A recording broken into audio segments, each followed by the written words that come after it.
It's the 16th of April and I'm Tom Glasson. Welcome to The Roast. Now, with the royals in town, we have been poring over their itinerary. Breakfast at the Opera House, lunch at the Botanical Gardens and dinner with the Governor-General. But we've also got baby George's itinerary, which is shitting himself at the Opera House, falling asleep at the Botanical Gardens and sucking on his dinner at the Governor-General's before 45 minutes of tummy time and a restless sleep brought on by the stress of the job. And I know how he feels about stress. Can I get a nappy change?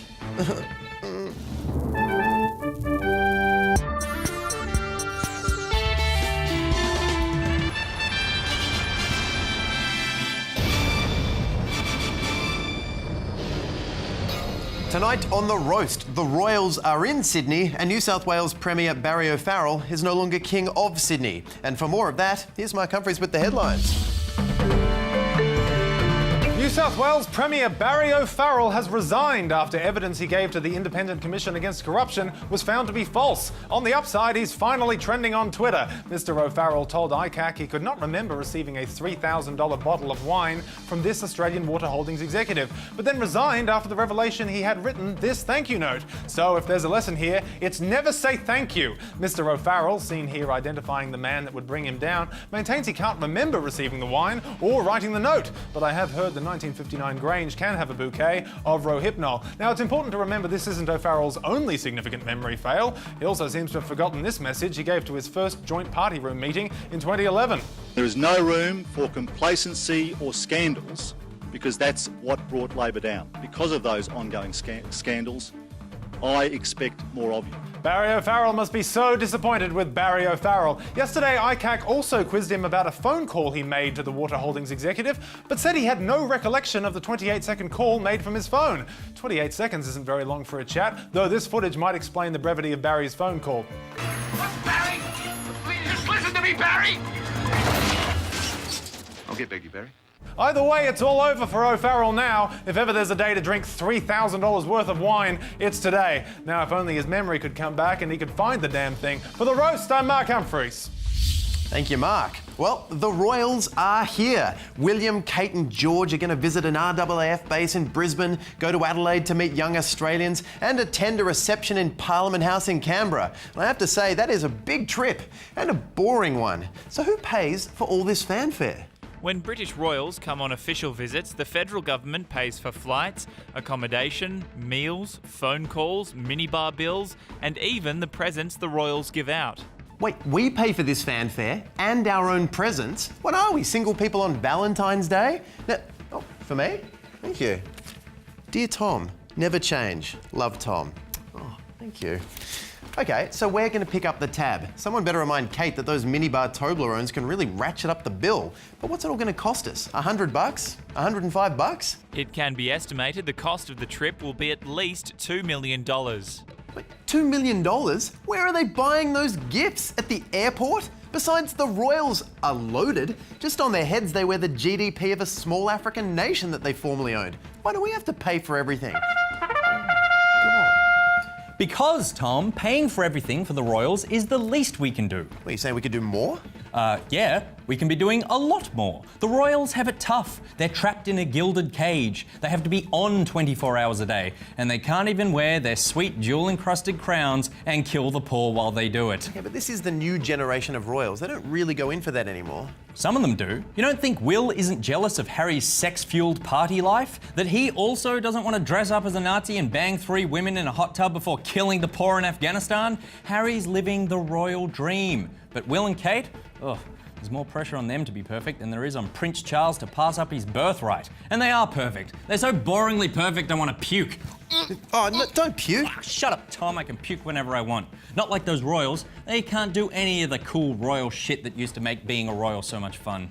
Like what? I don't know, Tom. Having grapes fed to you by hot naked peasants, sleeping with hot naked peasants, impregnating those hot naked peasants, and then beheading those peasants when they're old and gross, but still naked. I'm pretty sure that's not how it works anymore. Tom, I've seen Game of Thrones. I've played Age of Empires. Being a king is all about sitting on a throne made of cutlery and maps that are black until you walk around a bit. Not shaking commoners' hands and knowing which spoon to use for the fish mousse. That spoon is for sitting, not for eating. If you had to go to a job interview to be a royal these days, you'd have to be crazy to take that position. Hi, Will. I've read your CV. It's really great. You got all the qualifications. It says here you were born out of the Royal Canal. So the job's yours. And what are the hours? For King, it's 24 hours a day, 365 days a year, and that's a minimum. And responsibilities?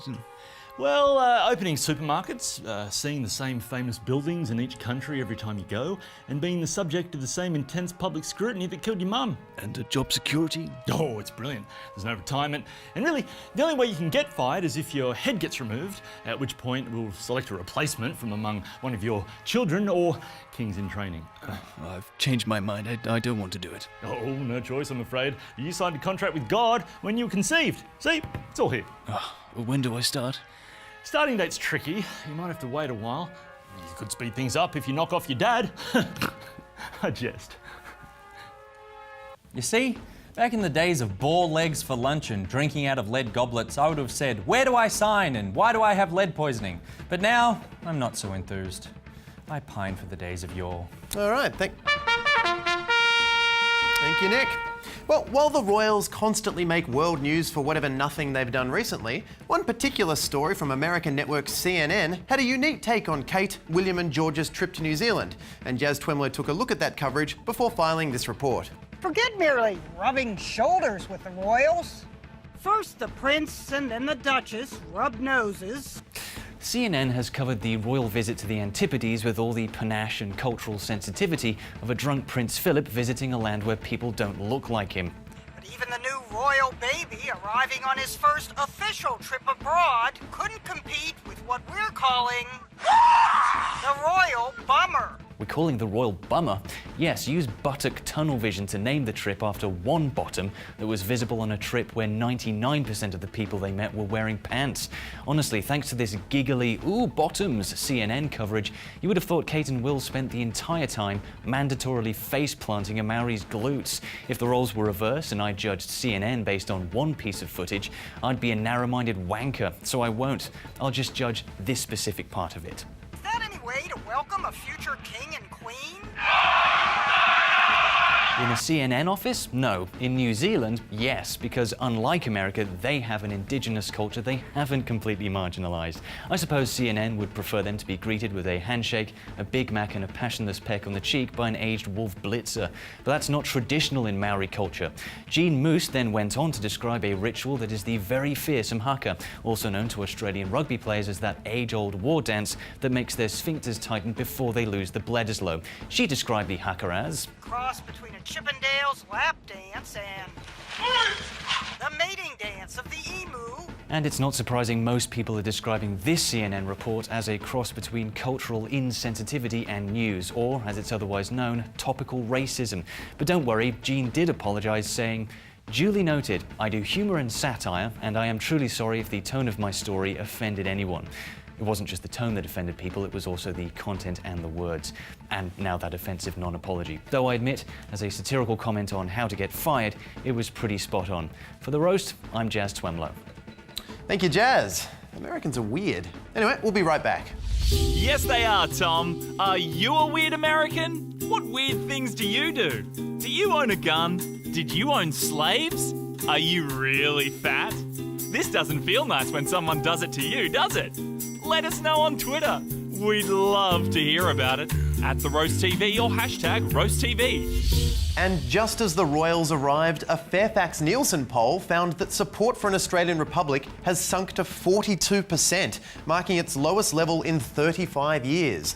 Australia is like that middle-aged guy who's not only still living with his parents, now he's proud of it. It just goes to show that having a baby was the best thing that could have happened to the monarchist movement since Helen Mirren made the Queen hot again. You can't hold a referendum to tell a baby to get out of our system of government. I mean, no one wants to fire a baby. Look what happened to the last person who tried to take something from the little prince. So imagine the tanty he would pull if we tried to take the whole country away from His Majesty Sir Grumpy Pants. We should have done this 30 years ago when the royal family was embroiled in scandals and affairs and weird sex things like having sex with Prince Charles. But Republicans are taking heart that Prince George does look set to bring back controversy with his creepy hair sniffing fetish. It's not an easy sell for supporters of the Republican movement like Malcolm Turnbull. If they can't organise a glamorous Republican wedding or a topless Republican sunbaking scandal, they're going to have to come up with a new way to get their anti-monarchist message across in a way that Australian audiences understand and can relate to.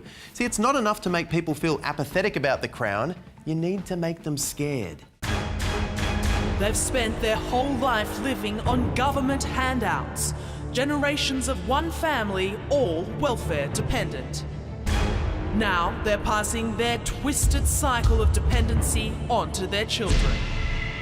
In an exclusive report, we've uncovered the scammers taking millions of dollars of Australian taxpayers' hard-earned money and living a life of luxury. My investigation has just uncovered discarded caviar, bouquets of flowers, and priceless diplomatic gifts. Our national treasures going straight to their trash.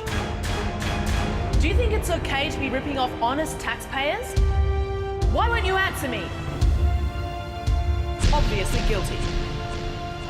The world's biggest welfare queen ripping off Australian taxpayers. Tonight on Shit You Should Be Scared of. So support for the monarchy is high and people love Will and Kate right now, but remember, Will and Kate don't get to become king and queen when old coin-face carks it and goes to that big piggy bank in the sky. No, first up, it's Charles's turn to be King of England and the face of small change. And the monarchist movement might go back to being unpopular since he is not an adorable baby and does not look half as good in a form-fitting dress. Actually, maybe he does. Charles is a total pilf. Good night. Oh, nappy change.